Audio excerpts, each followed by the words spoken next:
শুরু করছি আমি তো ভালোবাসি তোকে উপন্যাসের সিজন 2। লিখেছেন ফারজানা মনি, পর্ব 20 থেকে 22। তো গল্প শুরু করার আগে একটু কথা বলতে চাই আপনাদের সাথে। আমার চ্যানেলটা খুবই ছোট আমি জানি, আর আমার চ্যানেলের কন্টেন্ট এতটাও ভালো না। তবে আপনারা যদি আমার চ্যানেলের নতুন কোনো দর্শক হয়ে থাকেন, মানে আমাদের চ্যানেলের আগের কোনো ভিডিও দেখেননি, এটাই প্রথম, অবশ্যই কমেন্ট করে জানাবেন। সেটা হোক ভালো বা খারাপ, কমেন্ট করে আমাকে জানাবেন, কারণ আপনারা যদি আমার ভুল ধরিয়ে না দেন তাহলে আমি তো ভালো কিছু করতে পারবো না। তো অবশ্যই কমেন্ট করবেন আর আমার পাশে থাকবেন। আর নতুন কোন কোন গল্প আপনারা পেতে চান অবশ্যই কমেন্ট করে জানাবেন। তো এখন শুরু করছি। বিকেল 4:30 বাজে। খান বাড়ির ড্রয়িং রুমের বাড়ির সবাই বসে আছে। বাড়ির গেটের সামনে বাড়ির গাড়িটি নিয়ে অপেক্ষা করছে আবির। মূলত সেই আজকে তানভীর আর বন্যাকে স্টেশনে পৌঁছে দিবে। মেঘ অনেকবার জেদ করেছে আবিরের সাথে যাওয়ার জন্য, কিন্তু আবির নিতে নারাজ। তানভীর আর বন্যা সিঁড়ি দিয়ে নামছে। ড্রয়িং রুমের দিকে তাকিয়ে দেখলো বাড়ির পুরুষেরা আজকে একটু আগে অফিস থেকে ফিরেছে। পাশে মহিলারাও দাঁড়িয়ে আছে তাদের অপেক্ষায়। মেঘ গাল ফুলিয়ে বসে আছে। মিম তার পাশে দাঁড়িয়ে। তানভীর এসে মেঘের পাশে দাঁড়ালো, বলল, বনু। মেঘ অন্যদিকে তাকিয়ে আছে, মনে হচ্ছে সে তানভীরকে দেখেইনি। বন্যা এসে মেঘকে পিছন থেকে জড়িয়ে ধরে বলল, ননদিনী, কি হয়েছে তোর? তানভীর বলল, কি হয়েছে বনু তোর? ভাইয়া কিছু বলেছে? মেঘ বলল, ভাইয়া আমি তোমাদের স্টেশনে পৌঁছে দিতে চাই, কিন্তু তোমাদের শ্রদ্ধেয় বড় ভাই আমাকে নিতে নারাজ। তানভীর হাসল, বলল, ভাইয়া তো তোর ভালোই চাই, তুই তো জানিস। তাছাড়া এই সময় বেশি বাইরে যাওয়া উচিত নয়। মেঘ বলল, ভাইয়া তুমিও যাও যাও, তোমাদের কারো সাথে আমার কোনো কথা নেই। বন্যা এসে বলল, বেবি, ভাইয়াকে বলে দেব এক সময় বিকেলে তোকে নিয়ে বাইরে ঘুরতে বের হতে। এখন প্লিজ রাগ করিস না। যাওয়ার সময় তোর রাগী চেহারা দেখে গেলে আমাদের কারোরই ভালো লাগবে না। বন্যার কথা শুনে মেঘ কী বুঝলো কে জানে। বন্যাকে জড়িয়ে ধরে বলল, হ্যাপি জার্নি বেবি। উপস্থিত সবাই হাসলো। বন্যা একে একে সবাইকে বিদায় জানালো। আলী আহমেদ খান তানভীরকে ডেকে বলল, সাবধানে যাবে, বন্যার খেয়াল রাখবে। বন্যার মুখ থেকে যেন তোমার নামে কোনো অভিযোগ না শুনি। মোজাম্মেল খান বলে উঠল, সারা জীবন ভণ্ডামি তো অনেক করেছ, এখন অন্তত আমার বৌমার খেয়াল রেখো। বৌমার সামান্যতম কোনো ক্ষতি হলে তোমাকে আমি আস্ত রাখবো না। দুই ভাইয়ের কথার মাঝে ইকবাল খান বলে উঠল, ভাইজান, ওদের যেতে দিন, যাওয়ার সময় অন্তত ছেলেটাকে আর বকবেন না। তানভীর ছোট চাচ্চুকে গিয়ে জড়িয়ে ধরল, কানে কানে ফিসফিস করে বলল, থ্যাংক ইউ চাচ্চু। মেঘ ভাইয়াকে জড়িয়ে ধরে বলল, সাবধানে যেও, আমার বেবিটার খেয়াল রেখো। তানভীর হাসল। মেঘ বন্যাকেও জড়িয়ে ধরল, আমার ভাইয়ার খেয়াল রাখিস। যথা আজ্ঞা ননদিনী। তানভীর বন্যা বাইরে এসে দেখল আবির গাড়ি নিয়ে অপেক্ষা করছে। তানভীর ড্রাইভিং সিটের পাশে বসতে চাওয়ায় আবির ইশারা দিয়ে বলল পেছনে গিয়ে বন্যার সাথে বসতে। আবিরদের গাড়িটা মুহূর্তেই খানবাড়ির গেট পেরিয়ে চলতে থাকলো। মেঘ মালিহা খানের কাছে গিয়ে বলল, আমার কফি খেতে ইচ্ছে করছে, প্লিজ আমি নিজে বানিয়ে খাই। এ কথা শুনে হালিমা খান ছুটে আসলেন। কিরে মেঘ, এই সময় তো তুই কফি খাস না, তাহলে কি মাথা ব্যথা করছে? মেঘ পড়ল বিপদে। এখন মাকে কি করে বলবে সে যে উপন্যাস পড়ে কেঁদেছে, তাই তার মাথা ব্যথা করছে। অবশ্যই যাওয়ার আগে আবির বারবার জিজ্ঞেস করছিল যে মাথা ব্যথা করছে কিনা, সে কফি করে আনবে কিনা, কিন্তু মেঘ আবিরকে তা জানায়নি। বর্তমানে আবির ব্যবসার কাজে অনেক বিজি থাকে, তাই মেঘ চায় না তার সামান্য কোনো সমস্যা আবিরকে জানিয়ে টেনশনে ফেলতে। হঠাৎ মালিহা খানের কথায় মেঘের ধ্যান ভাঙল। কিরে, আবার কি ভাবছিস? সোফায় গিয়ে বস, আমি কফি নিয়ে আসছি। মেঘ চুপচাপ গিয়ে সোফায় বসলো। আদি আর মিম একটা চকলেট নিয়ে কাড়াকাড়ি করছে। মেঘ উচ্চস্বরে ওদের ধমক দিল, কিরে মিম, তুইও কি ছোট হয়ে গেছিস? চকলেটটা আদিকে দে। মেঘের ধমক শুনে মিম আদিকে চকলেটটা দিয়ে দিল। আদি তো মহা খুশি। মিমকে একটা ভেঙচি কেটে চকলেট নিয়ে দৌড় দিল। মিম বলল, দেখছো আপু, ও যে আমাকে ভেঙচি কেটেছে, এটা তো কেউ দেখে না। মেঘ হাসলো। মিমকে কাছে ডেকে বসিয়ে বলল, আবির ভাইকে বলবো তোকে অনেকগুলো চকলেট আর গিফট এনে দিতে। মিম বলল, মনে থাকে যেন। মালিহা খান কফি এনে মেঘের হাতে ধরিয়ে দিয়ে বললেন, শুধু কফি খেলে হবে না, ফল, ডিম, দুধ খেতে হবে। আমার নাতিপুতি যেন তোর মতো কঙ্কাল না হয়। মেঘ বলল, বড় আম্মু তুমিও কি তোমার ছেলের মতো কথা বলছো? আলী আহমেদ খান বললেন, কি হয়েছে মেঘ মামুনির? মেঘ আলী আহমেদ খানের কাছে গিয়ে বলল, আব্বাজান সবাই মিলে কি শুরু করছে দেখো। কেউ আমাকে কঙ্কাল বলছে, কেউ আবার বলছে আমার মেডিকেলে বেচে দেবে। মোজাম্মেল খান এসে রাজবাড়ী কণ্ঠে বলল, কার এত বড় সাহস আমার মেয়েকে মেডিকেলে বিক্রি করে দিবে? বড় ভাবি তোমার ছেলেকে সামলাও, আমার মেয়ে মোটেও কঙ্কাল না। বলেই মেঘের অগোচরে মুচকি হাসল। হালিমা খান এসে বলল, তোমাদের আদরের মেয়েটা ঠিকমতো খাওয়া দাওয়া করে না, দিন দিন শুকিয়ে কাঠ হয়ে যাচ্ছে। রাত 9টা বাজে।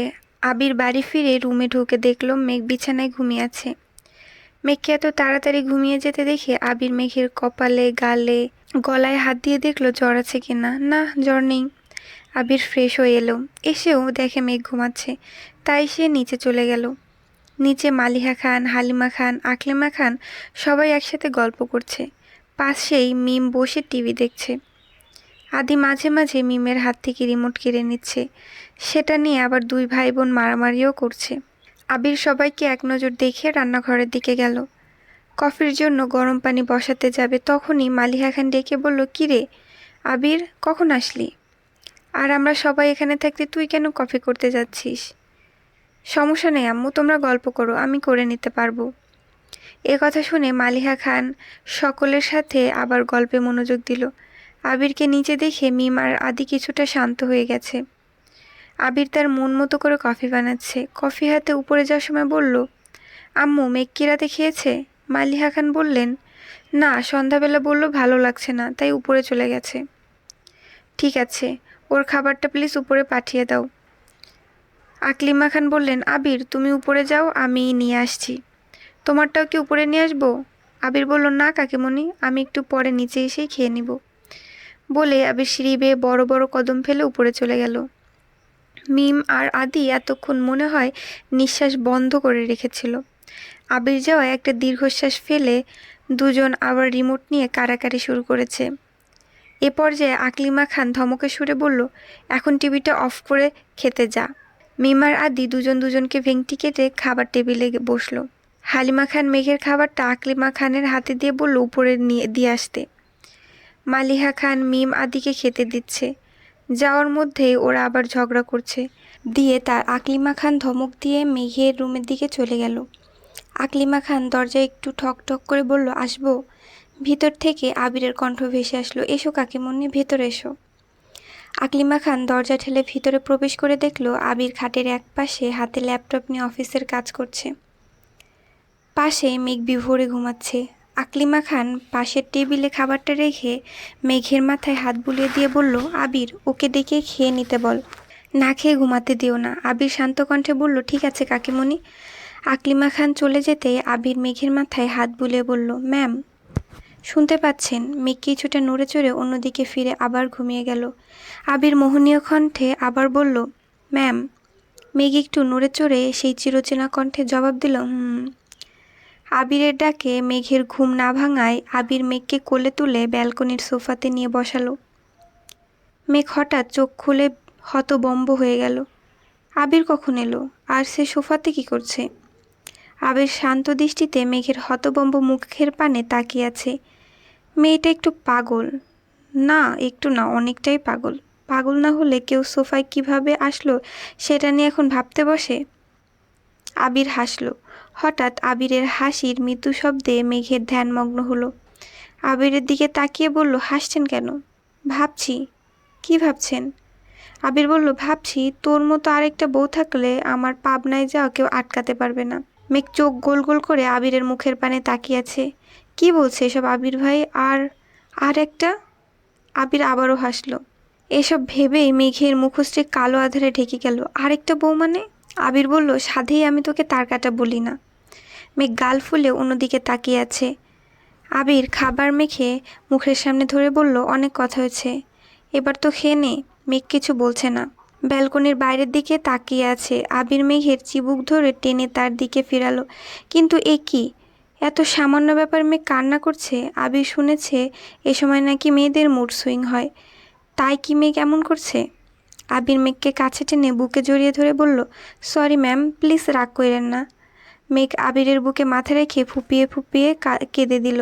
একে কিছুটা শান্ত করার পর আবির মেঘকে খাইয়ে দেওয়া শুরু করেছে। আজকাল মেঘ কিছুতেই খেতে চায় না, সব কিছুতেই অনীহা দেখায়। তাই ওকে খাওয়ানোর দায়িত্বটা আবিরকেই নিতে হয়। আবিরের এত যত্নের কারণে বাড়ির বাকিরাও একটু নিশ্চিন্তে থাকে। অবশ্য 2 দিন আগেও আবির মেঘের অসুস্থতা নিয়ে কিছুই জানতো না। মেঘের খাওয়ায় অনীহা দেখে আবির খাইয়ে দিত। আবির মেঘকে খাইয়ে দেওয়া শেষে বিছানায় শুয়ে দিয়ে বলল, এখানে চুপ করে শুয়ে থাক, আমি নিচে যাচ্ছি। মেঘ আবিরের এক হাত ধরে টেনে বলল, প্লিজ তাড়াতাড়ি আসবেন, আমার একা একা ভালো লাগছে না। আবির একটু হাসলো, বলল, ডিনার করেই চলে আসবো। বলেই আবির মেঘের মাথায় হাত বুলিয়ে রুম থেকে বের হয়ে গেল। নিচে যেতে যেতে তানভীরকে কল দিল। আসসালামু আলাইকুম ভাইয়া। আবির বলল, ওয়ালাইকুম আসসালাম, কেমন আছিস? তানভীর বলল, ভাইয়া তুমি বড্ড অদ্ভুত প্রশ্ন করো, মাত্র কয়েক ঘন্টা আগেই তো আমাদের দেখা হলো, এর মাঝে খারাপ হব কিভাবে? আগের মতোই ভালো আছি আলহামদুলিল্লাহ।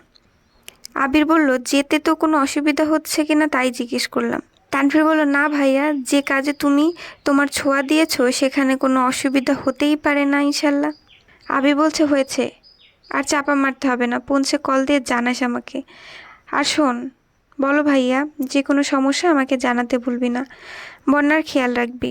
ভাইয়া, তুমি শুধু শুধুই টেনশন করছো, তুমি মেঘের খেয়াল রাখো, আমার বোনটা নিজেই এখন বাচ্চা, ওকে কোনো কারণে রাগ দেখিও না প্লিজ।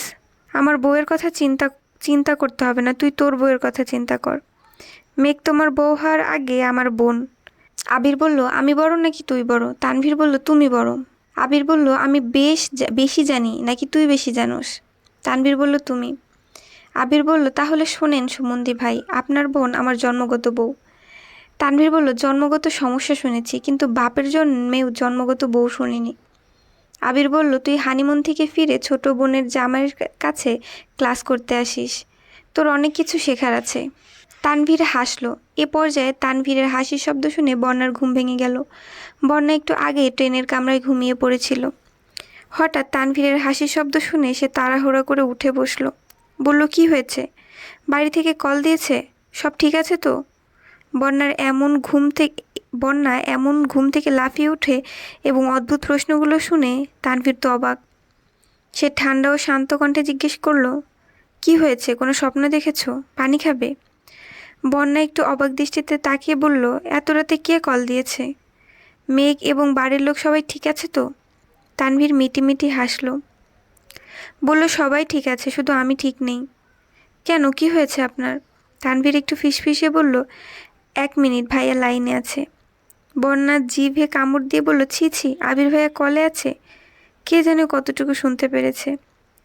তানভীর বলল, হ্যালো ভাইয়া। থাক, আর কিছু বলতে হবে না, ছোট বোনের জামাই হয়ে সমুদ্রের হানিমুনের কাবাবের হাত ঢেওয়ার ইচ্ছে আমার নেই। By, happy journey. তানভীর বলল, বাই। বন্যা বলল, আপনি রাগী ভিলেন ছিলেন জানতাম, কিন্তু ঠোঁটকাটা কবে থেকে হয়েছেন? তানভীরের সহজ স্বীকারোক্তি, তোমাকে ভালোবাসার পর থেকে। উফ, আপনাকে নিয়ে আর পারি না। আবির ভাইয়ের সামনে আমাকে লজ্জা না দিলে আপনার হচ্ছিল না, তাই না? কেন, কি এমন বলেছি? ভাইয়া ফোনে লাইনে আছে জেনেও আপনি কেন আমাকে বলবেন আপনি ঠিক নেই? ভুল কি বলেছে? এত সুন্দর রাত, ট্রেনের জানালে দিয়ে শনশন করে বাতাস আসছে ভিতরে। ট্রেনের কামরা, আমি আর তুমি, নতুন বউ, হানিমুনে যাচ্ছি। উফ, হাউ রোম্যান্টিক, ভাবতেই ভালো লাগে। কিন্তু আমার কি কপাল, আমার বউ ঘুমাচ্ছে আর আমি মশা মারছি। বন্যা তানভীরের এমন পাগলামো মাখা কথা শুনে অন্যদিকে তাকিয়ে মিটিমিটি হাসছে। মনে মনে ভাবছে, এই মানুষটাকে আমি ছোটবেলা থেকে চিনি, সব সময় দেখেছি মেঘ আর আমাকে শাসন করতে, ধমকাতে, বকতে। কখনো বুঝতে পারিনি এই রাগী বদমেজাজি মানুষটার ভেতরেও একটা ছোট্ট বাচ্চা সুলভ মন আছে। সত্যি আজ মনে হচ্ছে জীবনটা পরিপূর্ণতা পেল। তানভীরের সাথে কথা শেষ করে আবির তাড়াহুড়া করে খাচ্ছে।